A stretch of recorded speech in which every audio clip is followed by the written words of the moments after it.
Hello guys, let me show you something.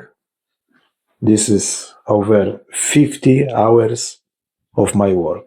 It's 15 Omega watches. Have a look. Chcesz stolik mały? Nie, jest okej. Kotek.